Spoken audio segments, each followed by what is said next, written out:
From Florida's Space Coast, this is Your Career.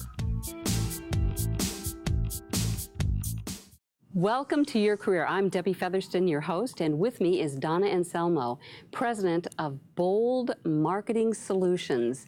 Yes. Donna, you have worn a lot of hats. Not only are you the president of Bold Marketing Solutions, but you're a radio talk show host. Yes. And Bold Business, say it again. Bold Talk Business Yes, Radio yes, on yes. AM 1510. That's right. You're an author of Demystified. Marketing Demystified. Marketing yes. Demystified. Yes. I love the Published by demystified part. McGraw-Hill in Yep, 2010. perfect. Yes. And now, tell us about your new venture.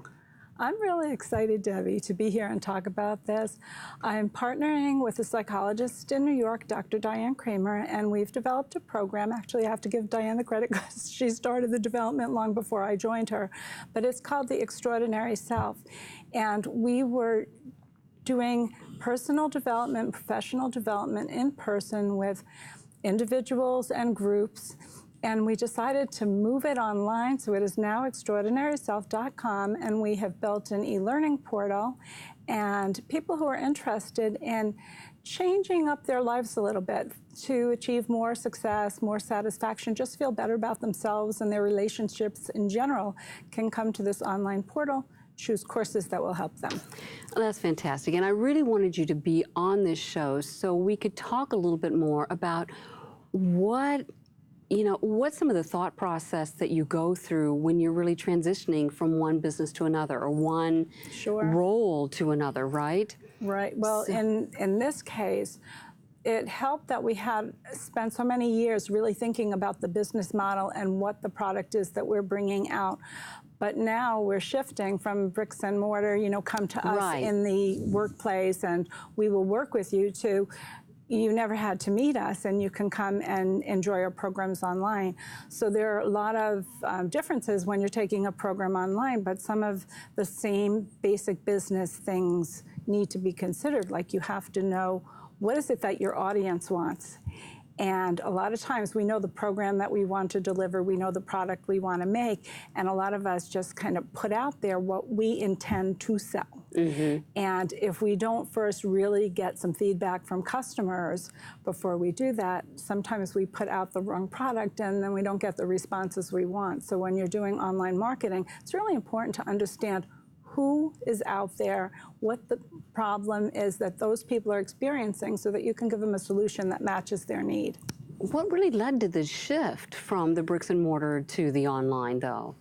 I think for both of us, Diane and I have been in business for a long time, and that you hit a certain stage at your life where even though you enjoy what you're doing, you want to change it up a little bit. And I'm getting a little older. I really like the idea of being able to plan to do more work from home. Okay. Diane feels the same way. Diane was a college professor for 40 years, running a marriage counseling practice and going to campus every day for classes, and I've been going out with clients both on the marketing side and on the professional coaching and personal development side.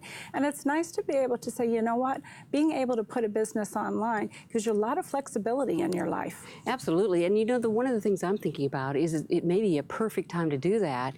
Not only does it benefit both you and Diane, but I think the millennials are really gonna embrace it because they love more of this The millennials technology. love technology, and they also love experiences. Yes.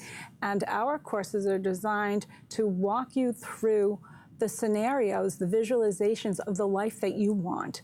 So you can do the fantasy part in your mind, but actually do the work that shifts your heart, shifts your thinking. And so it's very experiential, even though it's blended and you can sit at your computer and do the work.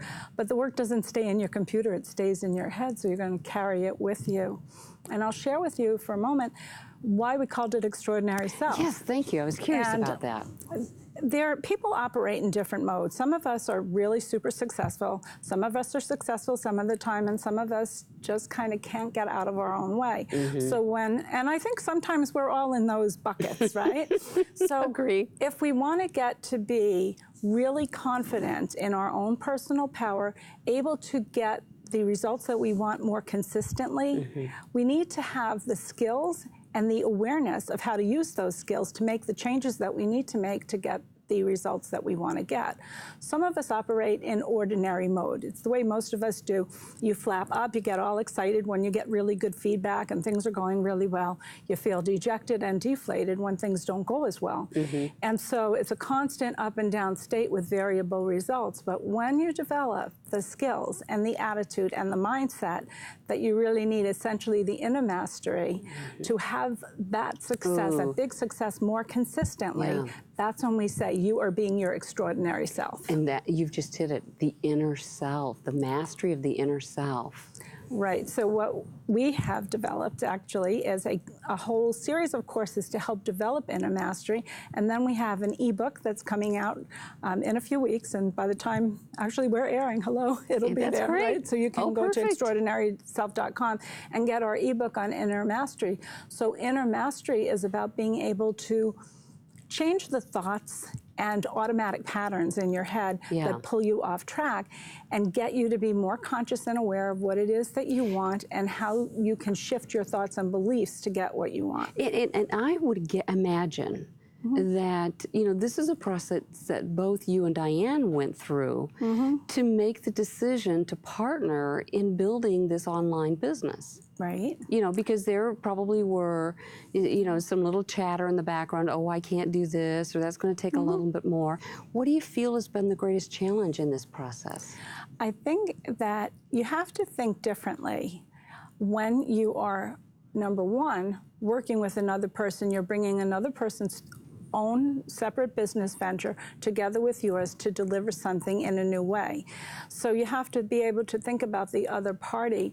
And then since we're bringing our venture online, we have to change our thinking from just the way we would do business on a day-to-day basis with people like you and I across the table. We now have to connect with people that maybe we've never seen before. Right. So we have to develop a really good kind of avatar for those people. We have to know what the personality makeup is of the people who would be interested in the programs that we develop, which we develop because we have an idea of who those people are and what they want. That takes a lot of work, lots of layers.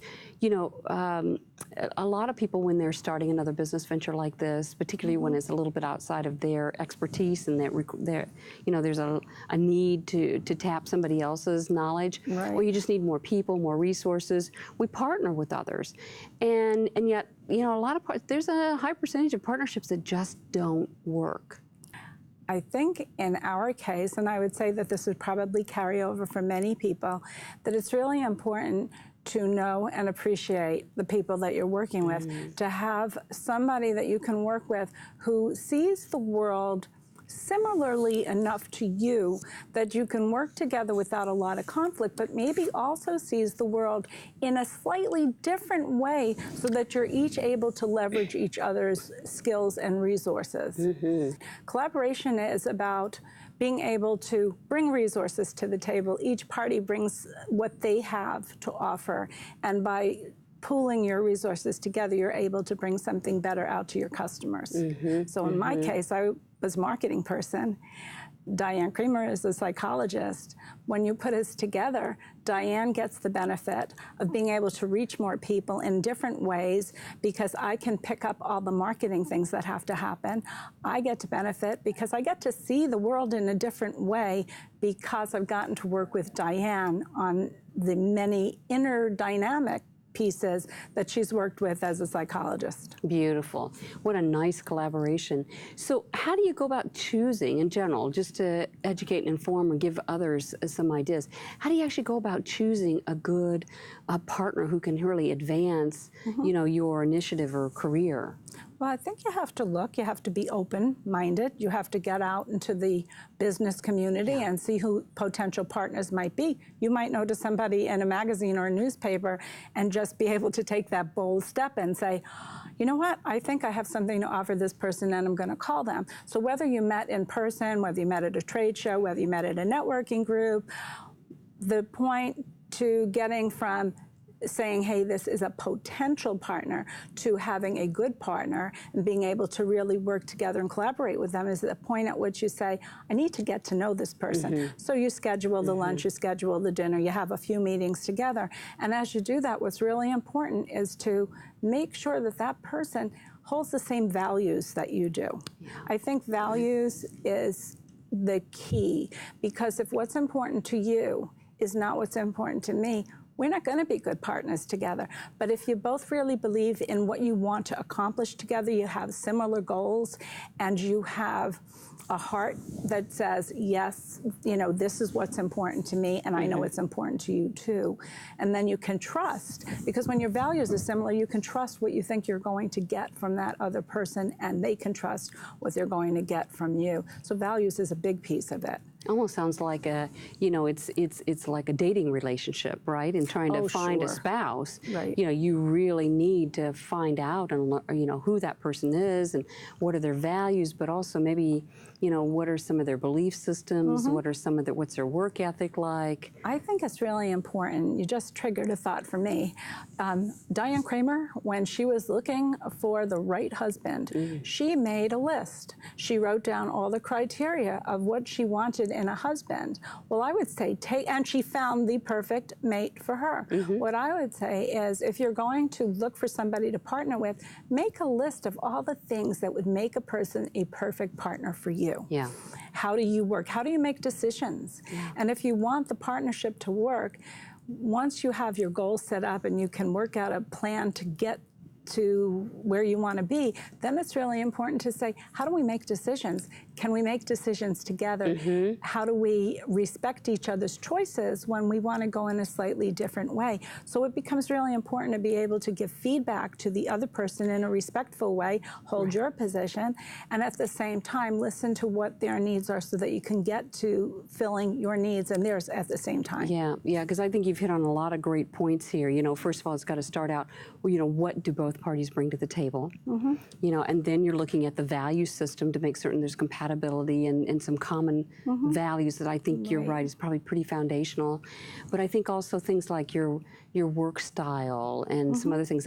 You know, what comes to mind for me is often when I have people wanting to team up, I'll suggest that they take the DISC or that they take the MBTI just to get to know each other a little bit more, and that you really have someone that's certified in those instruments, whichever one you choose, to help you interpret and really pinpoint, these are some differences that you have. These are some common things. And that may be good or not so good in the relationship, because you need somebody to challenge, respectfully challenge each other's thinking, right? Yes, you do. But I love what you're saying, that you can actually do the test and use the personality profiles to make sure that the partner that you're looking at is the right partner for you, but you can also use a professional to help you make that determination.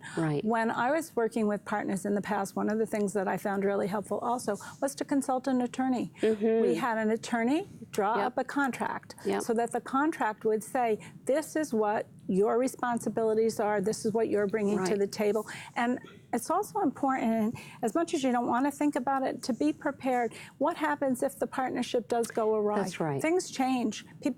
People's interests change, resources change, family needs change, needs change in business and at home. So maybe sometimes people have to step out of a partnership. And I experienced that once with a former partnership, but what we had done in advance was we had an attorney create not only a contract for us, but a transition agreement. What happens if somebody has to leave? And in advance of having a problem, we had our attorney help us pick a mediator. While you're still friends. While you're still friends, you pick the mediator that you're going to want to intercede when you have a problem, so that you know when things get as bad as they could possibly get, you've already got a solution on track. Absolutely. And then for Diana and I think we eat our own dog food. You know, we talk a lot, we teach a lot about building relationships and building win-win strategies with people and making sure that everybody has their needs met. So in our situation, we have to apply those same strategies to ourselves. Well, let's get back and really focus a little bit more on the extraordinaryself.com site. I'd love to learn a little bit more about some of the courses, because I think some of the courses that you've chosen have relevance and importance to our viewers even. We have a number of courses that start. One of my favorite courses is the Mindfulness course. Oh, that tell me. helps to develop awareness of where you're at in the moment. And it teaches you to begin to notice yourself in the moment and just stay in the present, so that you're not worried about the past, you're not worried about the future, you're not stressing about everything going on around you, but that you can kind of, from a more observer vantage point, just see what's going on, detach enough from it that you can start to explore, you know, what it all really means to you. I think that's a very powerful program, because I can just imagine, you know, people who are viewing. I know that I used a process like this morning myself. I had a really critical conversation with a son that has a business, and it was very unsettling to me, you know, as a mom, not as a business person so much, but from a mom's perspective.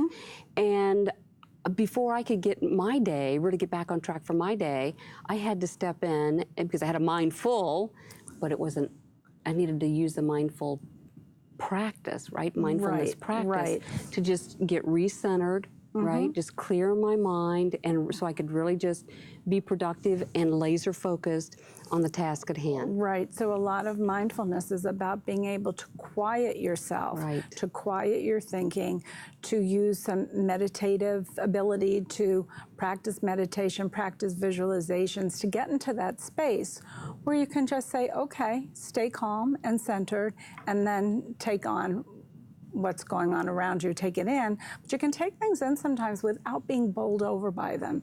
If I am feeling low self-worth, which many, many people do, struggle with. We criticize ourselves, we pick it up as children. Now, what happens when you grow up with that mindset is that you pull back. You don't put your best self out there. You kind of take whatever feedback comes in from somebody else, and you own their feedback. So while our program, Extraordinary Self program, isn't doing therapy per se, it is giving people that awareness and mindfulness of what is triggering me now. Oh, well, I'm not feeling deserving. Is that right? Is that truth? Is it just a belief? Can I shift a belief to get there? So we have a course on empowering yourself with beliefs. We have a course on loving kindness, because we attack ourselves sometimes. We make ourselves feel bad. We tell ourselves we're not worthy, that we're not capable. Well, and can't you just imagine you have an individual that's out there looking for a job? The economy may not necessarily be as ideal, right? Perfect example. And you have a person that is starting to beat themselves off. I got laid off, even though it was a business decision. There must be something wrong with me. It's all, you know, all the negative self-talk that they've dealt with from whatever sources over the years can now, if they don't know how to control it. That's a perfect example, Debbie. So when somebody gets caught up in that negative self-talk, then it has like a ricochet effect. You just keep pulling further and further back into lack of confidence. So that's a time when you would want to say, wait a minute, hold on. What are some of the things I've done well in my life? I've given people an exercise when they say, I'm not good enough to, like, what do I know? I'm good. I think I know what I know, but I'm not as good as the expert out there who puts himself out on the internet. And I say, you know what I would like you to do as an assignment?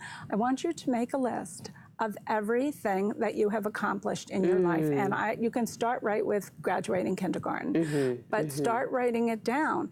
And she came back the next week and she said, oh my gosh, I cannot believe how many things I did. Now I'll tell you, this person had a PhD, and yet she was questioning herself. And so that happens because when little things don't go your way, or because you don't get the result you want when you want it, if you're not figuring out that that you just need to get into a resource state and get into a learning mode and find the next step that you have to take, instead of doing that, sometimes we just beat up on ourselves. So we don't want to do that. Yeah, absolutely, absolutely. Do you have a module that really focuses on change? Actually, we do. I would hope so, because to me that is really fundamental. Well, the change piece is really woven into just about every course in one way or another. Good. But if you want to know the actual steps to change, I can share with you Sure, I'd love 4 to hear. steps that are in our new ebook. The way that you change, first of all, is something we were talking about, mindfulness. Becoming aware, the first thing you have to do is notice that there's something that needs to change. You have to notice that you're caught in a pattern. Very often, we just keep doing the same thing over and over, not getting the results that we want. Right. And so sometimes it can be that we let other people take our personal power, right? Sometimes it can be not having enough faith in ourselves and belief in ourselves. We can get caught in a pattern like, oh my gosh, you know, the worst thing is going to happen. And so a lot of people need to move out of worry. Right. Worry and stress is a big one. Right. Anxiety is another one. With anxiety, a lot of times what happens is we get anxious that we're not going to get the results we want. We're going to fail. And we're fearing failure, so we already begin to attack ourselves, and we have a lot of self-recrimination. So whether we want to step out of a pattern of worry, or sometimes what we have to do is understand the things that are triggering us so that we're not bullying other people. Sometimes we get caught in patterns like anger, and we always want to be right. Right. So it's hard not to want to be right, right? So when we want to be right, we have to understand, where's that coming from? And can we, if we have to be right all the time, we can't have a good relationship with somebody else, because those people want to be right some of the time. That's it. So, right. So what we have to do is look at, number one, noticing what part of us we need to change, want to change in order to get something that we really want. Or what specific behavior needs to change. Right. Right.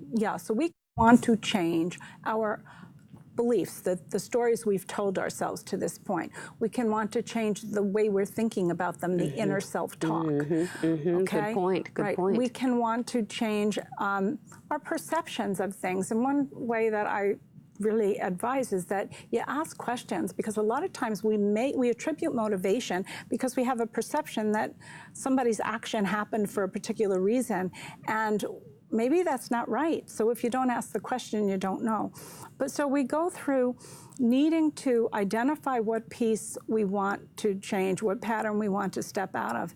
Then what's important is we have to learn how to detach from that pattern. So if you're caught up, Debbie, in feeling stressed, I think everybody can say, yes, I felt stress at some time. So you're really feeling stressed.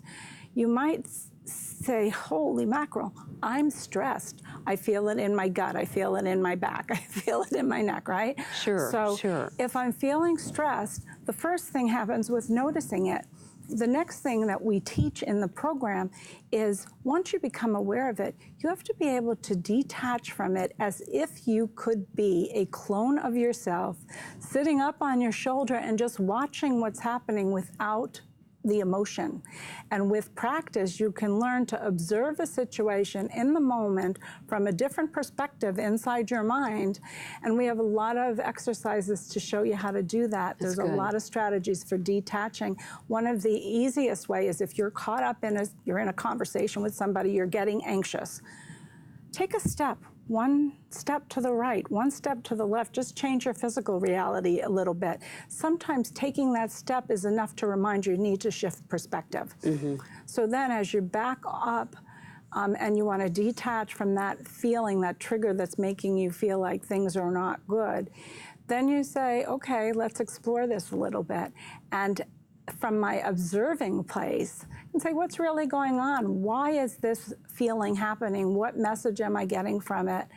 What do I want to change? What outcome do I want to be different? And you start to explore that. Now, sometimes you can do it very quickly, right in the moment. Sometimes it takes a long time of practice and staying with it. We don't know how to do this naturally. We have to learn it. And so the more that we practice, and that's the fourth step, is that you actually have to practice making the change. Absolutely. And because depending on the type of change, if we're talking about a real behavioral shift, it could take 3 months before we ever see that realized. You know? Right, and you have to do it over and over again. and over. It's, Absolutely. it's practice makes perfect. So whether you're practicing reducing stress by meditation. Right. Or you're practicing holding your tongue when you really want to spit out something, but you're learning how not to do that. Right. It takes practice. And it takes practice just to notice your feelings, just to say, oh, gee, I feel sad right now. So where's that sadness coming from? What's it telling me? And this is the key clincher for me always, is if I don't want this feeling or I don't want this outcome, what do I want instead? Yeah. And as soon as you ask, what do I want instead, guess what? You're projecting yourself out of that emotion in the moment. You're already looking at the future. And then you can say, what do I need to get there? So in one step, we can teach people, okay, these are 4 steps to change. But then through the courses, we can say, well, what's your goal? Now, how are you going to do that? What are some of the resources that you need to get there? Exactly. So what big goal would change your life in a big way? What is the big outcome that you want to get? And so then you chunk that down, because you can't have the big outcome very often right away. You have to work toward it. And so we chunk it down into steps. So one of our courses is in action planning. That's great. And we're going to have to have them go out to the website, take a look at some of those. We've got the ebook that's out there. But I'm glad to hear you've mentioned 3 programs that I think are absolutely critical to helping individuals, if they're, no matter where they are in their life, no matter what stage they are in their career, it's always going to help for their personal growth. It's going to help them to be more effective, have that confidence. And so thank you so much for being here and explaining the transition that you really have gone through. Sure. Well, just remember that it's inner mastery. You take yourself everywhere you go. So work on the inside and the outside works. Well, thank you, Donna. And on behalf of my guest and everyone here on the set, thank you for watching, and remember, be career happy. More information about this program is available online at millermediagroup.org.